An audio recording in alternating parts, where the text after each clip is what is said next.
Hello, everyone. I'm Alice Sheridan, and I'm here with Dr. Martina McGrath. And we are pleased to introduce our podcast on ESRD. And I have with me today Dr. Eknoyan, whom you all know. Dr. Eknoyan is a distinguished emeritus professor.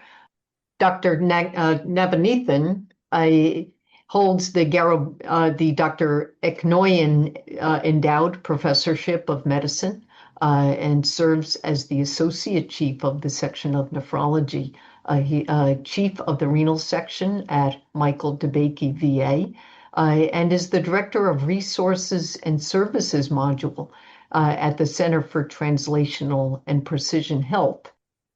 Thank you very much for being here today. I read with interest your editorial.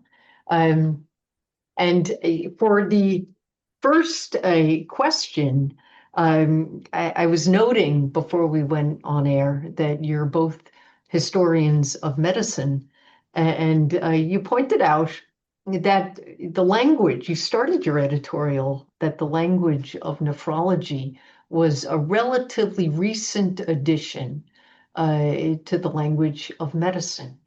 And in fact, I believe you had written an article for NDT not too long ago, touching upon the same topic, whereas the language of medicine has existed for millennia, that of nephrology is relatively new over the last 200 years or so. And I guess my question is this because of the transition of, we are all clinical observers, but is this when medicine started to develop technologies that allowed us a more laboratory analysis of the field, and was nephrology at the forefront of that development? Well, I'll go ahead and answer the question. I really don't think so. I think the reason nephrology was so late in developing its language, which really goes back only to 140 years or so. It started as clinical, way before there was any technology. It was the clinical description of renal failure by Richard Bright. And for a long time, Bright's disease was the #1 and only kidney disease, actually, practically, because it was so easy to diagnose. All you had to do is boil a teaspoon of urine, and if there was a precipitate, you had Bright's disease. And so at the beginning of the century, it is when clinical interest began to be directed more and more to the kidney and its functions.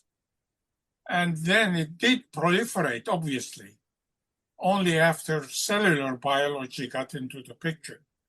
But again, way before the cellular biology, one is going to put a highlight, it was the kidney biopsy. Kidney biopsy gave us the first time that we could look inside the kidney from a primitive needle biopsies of the time when it was developed. But things followed that.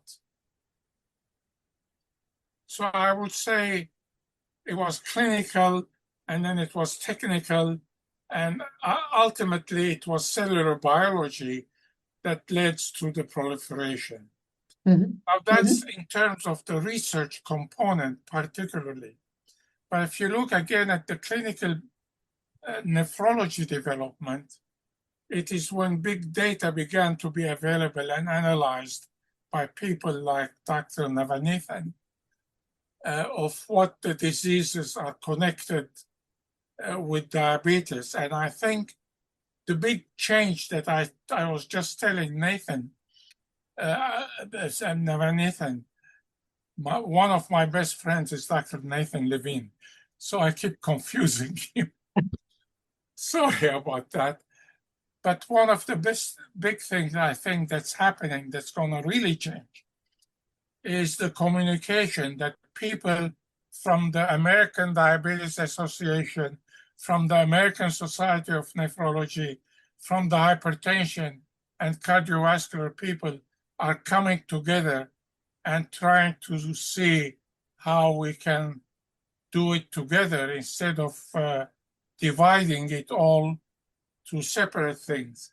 And I think if there is one thing that helped bring that about, it was the classification of kidney disease and the GFR as an indicator of the injury. That was a turning point that began to bring the other scientists, clinical cardiology, and everybody started looking at kidney other than an urine-producing organ. May I ask you to expand on that a bit? You're talking about the classification, the MDRD classification. How did that attract the interest of our cardiology colleagues and endocrinologists, in your opinion? As I said, in the past, before that classification, we used to talk of nephritis and Bright's disease, and our language was limited within ourselves even. Mm-hmm. When the classification of kidney disease by GFR and subsequently by proteinuria as indicators of severity, it gave the other disciplines, cardiology particularly, was the first one to catch on of how they could connect cardiac disease to the level of kidney disease. That literally happened at about the same time that the classification was being published in 2002. Mm-hmm. And it gave a language that we could all talk about patients at a certain distinct level instead of saying patients with kidney disease, patients with renal failure. So I think it was a refinement that allowed everybody to talk together about the same patient.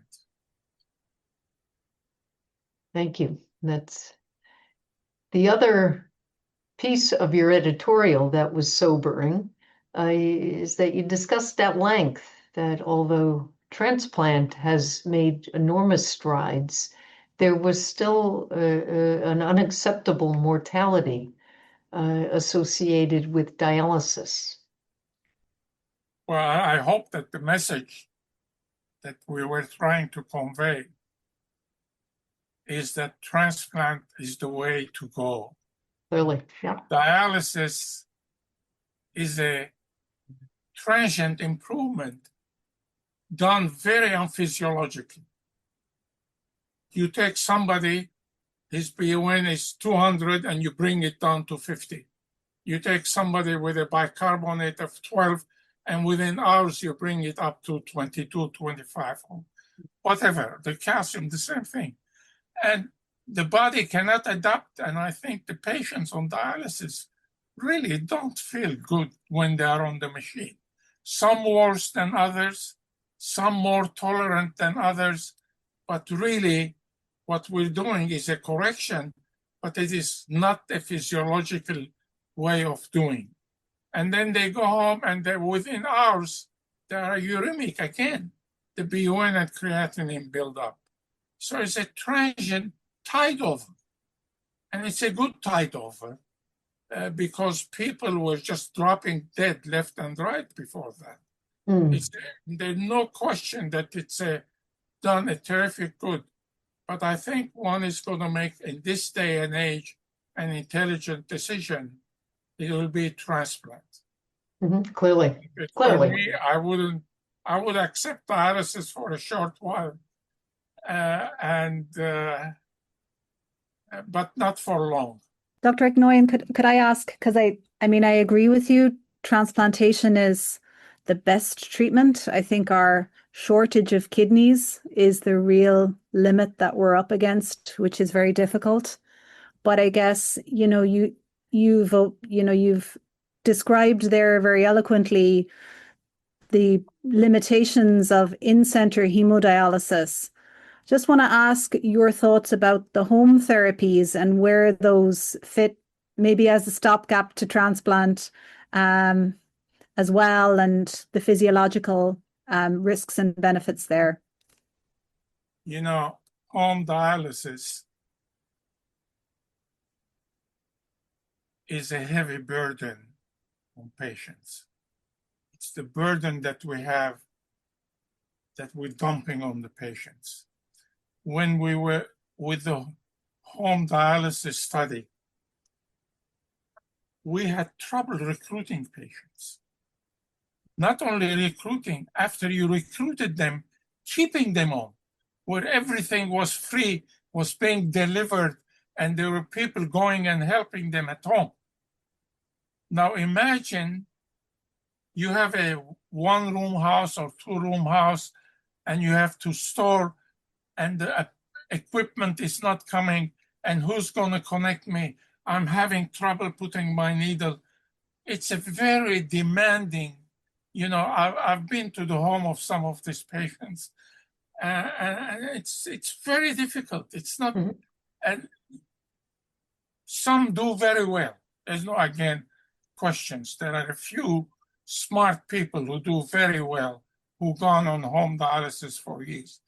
But if you take the average patient, like me, who has always had trouble sticking a needle in a vein, and you ask me to stick a needle in my artery, I'll start shaking. And it's not just the act of sticking the needle. Nevertheless, it is a more convenient thing. It is a cheaper thing if it works. But you talk of suffering, it is really a burden on families. I mean, just the mere act of having kidney disease is a burden terminally. And then to come that and then put it on the family. They do it, we do it. It is much better than in-center dialysis. They can dialyze themselves longer and get much better, but those are the few smart ones. And the ones who do it, I really admire them. I don't know whether I could. I'm being personal maybe, which I shouldn't, but I can't help it. I just want to expand on what Dr. Eknoyan said. Like, I think it is, we definitely want to promote home dialysis modalities, be it PD or home hemodialysis. It is obviously a challenge, but given, you know, if there are people who can take care of themselves, who have the necessary support that they can do it, as Dr. Eknoyan mentioned, that certainly those are the people who might benefit from it. And this is also evident from the data that we also discussed. Like, look at the USRDS. In people who started home hemo, just about 1 in 4 of them remained on home hemo after about 2 years, right? So that suggests that there are certain people who can do it, but maybe we need to be proactive and identify who would be successful on it. And if you look at the rest, they either unfortunately passed away or thankfully got transplant also. So we may need to be careful in selecting the people who would continue to be on. But then overall, the home modalities are gaining traction. Certainly, we want to continue that and maybe educate people. I should add another point concerning the transplant and shortage.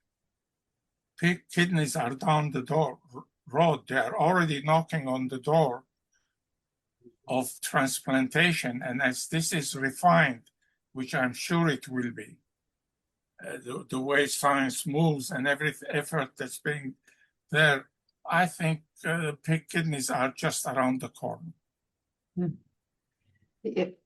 So I think that's what I'm saying, is that there's a place for everything. But in terms of directing the major effort of where we're going, I think transplant and then pig or other, or wherever it may become available, organs that we can transplant. Right. One man's opinion. I was somewhat surprised to hear cited the higher mortality associated with home HD compared with PD. And I was just wondering whether those data were, whether it was from selection of patients. And sometimes I find the patients I'm offering home HD, they've been longer on dialysis. They're a longer vintage, and often they have fewer transplant options. Some of the PD patients are relatively newer to the field. I don't know what your opinion is on that, the mortality difference. Well, I mean, number one, I think PD is a gentle correction than KIMS. There is none of this. You come in at 4 o'clock in the afternoon, you gotta be out of here by 7, and we gotta dialyze you no matter what, how fast or you late, it doesn't matter. You get only 3 hours instead of 4. But with dialysis, there's no question. As you do those shifts, you pay the price of the kidney turns off. Mm-hmm. With peritoneal dialysis, which is the gentler and the residual function lasts longer. But that's only on some patients, and I don't know why only in some patients. But the fact, as Dr. Navaneethan indicated, after 2 years, only 20% of patients on home dialysis, whether PD or hemo, are still on that process. It's better with PD, there's no question. And again, I think the reason is the chemistry. The patients tolerate it and accept it much better than the patient with dialysis, which is a tougher technical. Sure. It's more than just connecting 2 tubes. Where do you see hemodiafiltration fitting in? Do you think it will be embraced in the United States? The what? Hemodiafiltration. I'm going to let Nathan, I'm never Nathan answer that. Yeah, I'm sorry. No, that's fine, Dr. Eknoyan. So, Dr. Sheridan, I think, we have one large trial, of course, the CONVINCE trial that, it's with all the advantages, they took advantage of a pragmatic clinical trial for the audience purpose. Just giving you a quick update on that trial is conducted in Europe and enrolled about 650 plus in both those arms, high flux dialysis versus high flux hemodiafiltration, followed for about 2 years or so, a little longer than that, basically showing in the pragmatic clinical trial that the hemodiafiltration group was associated with a lower risk of all-cause mortality. We all know that we have seen several trials conducted in dialysis population, including statins, that have never shown mortality benefits, which has been puzzling for all of us. So we're seeing something that is of significance here. What is the reason why we might have seen that benefit, despite being a pragmatic clinical trial, convenience to some extent? I think, the multiple explanations being proposed. Could it be just the high clearance that we achieve versus maybe improvement in the endothelial function, or maybe lower inflammatory burden, irrespective of what it is like your question is like, would it be adopted? However, it is going to be an expensive one. Would it be adopted in lower and middle income countries? And I think my answer would be, unfortunately, probably not. Maybe only people who are able to afford in those countries. But here in the United States, I think it'll be completely up to how it is going to be perceived by the, dialysis organizations. That's for the community to discuss and see how much we want to push. I think, one missing piece in between what we discussed and the AI component is should we let people get to dialysis, i.e. like the new treatment options that have come on board? I know this is about end-stage kidney disease, but should we let people get there, especially in an era of all these different medications, SGLT2 inhibitors, GLP-1 receptor agonists, non-steroidal MRAs, should we get there? I mean, we have had ACE and ARBs for decades. The adoption was pretty slow. But now you have actually multiple agents that you could pick and choose and maybe adopt a precision medicine. I think the plea to the community is actually like, let's not get to even where they should not be there, right? So how do we better adopt these agents quickly and keep them there on these medications? Don't let them discontinue or drop off the grid. So that we will not get there. So that's one other element we want to definitely highlight is like, while we have been trying for decades to improve the mortality rates, quality of life among those on dialysis, we should try to bend that curve. And that has been the focus, right? Yeah, I know I echo the same, Dr. Sheridan. So basically, we're going to start seeing, so now coming back to what you asked about, like, can we individualize that dialysis prescription for that particular patient, right? We right now go one size fits all, like, we just write the same prescription, unfortunately. But this is going to be an era where you're going to have like, okay, this is not the same sodium bath you're going to apply to this patient. This potassium bath is not. Maybe throughout the treatment, it has to change. As you pointed out, we are in the very early game. I mean, we're just like starting to nibble, honestly. We're going to see some exciting developments in the few years, but I still think that we should not let our patients to get to where we have to discuss like this. We still can adopt the same AI tools that we just talked about behind our electronic medical records. Why not? Patients can be started on these agents that can protect them to get to where. Not about dialysis. I think majority of the patients that we care for, unfortunately, die of cardiovascular disease, right? Mm-hmm. So we have a CKM construct now. Like we work with AHA, ASN works with AHA, with other organizations to enhance these awareness, and kidneys and the centerpiece of the CKM, if you can brand it, right? I mean, cardio-kidney metabolic syndrome. So we still want to tackle that part early on. Well, thank you. That was an excellent discussion. Did you have any other questions, Martina? No, I think it's been great to hear the overall perspective. Thank you both very much for your insights. Yeah. Thank you. Excellent. Thank you, Dr. Eknoyan, Sharon. Dr. McGrath, good seeing you. Thank you.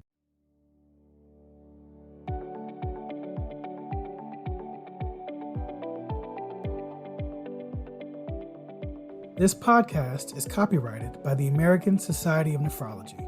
All rights reserved.